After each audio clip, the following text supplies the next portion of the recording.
దీని మీద కూలంకషంగా దీని మీద చర్చలు జరగాలి. అలాగే నిన్న అందరూ మీడియా పెద్దలు కూడా అడుగుతా ఉన్నారు, అధిపతులు పత్రికాధిపతులు కూడా అడుగుతా ఉన్నారు, మీడియా వారు కూడా అడుగుతున్నారు దీన్ని సిబిఐకి తీసుకెళ్లాలా లేదా అనేది.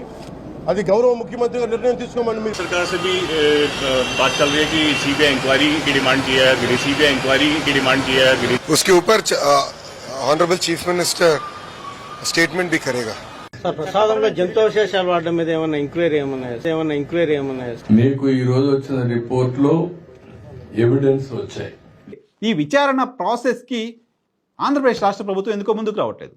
ఈ విచారణ ప్రాసెస్ కి టీటీడీ ఎందుకో ముందుకు రావట్లేదు. ఈ విచారణ ప్రాసెస్ కి భారతీయ జనతా పార్టీ ఎందుకో ముందుకు రావట్లేదు. ఈ విచారణ ప్రాసెస్ కి జనసేన ఎందుకో ముందుకు రావట్లేదు. నిజానికి గతంలో రాష్ట్రంలో ఏం జరిగినా, ఏ చిన్న ఇన్సిడెంట్ జరిగినా సిబిఐతో విచారణ చేయాలి అంటూ డిమాండ్ చేస్తూ వచ్చిన రాజకీయ పార్టీలు ఈ రోజు మొత్తం ప్రపంచవ్యాప్తంగా ఇంతమంది భక్తులకు సంబంధించిన మనోభావాలు దెబ్బతింటున్న అంశానికి సంబంధించి విచారణ చేయాల్సిన అవసరం ఉంటే దీంట్లో మాత్రం సిబిఐ విచారణ అవసరం లేదని ఎందుకు చెప్తున్నాయో అర్థం కాని పరిస్థితి.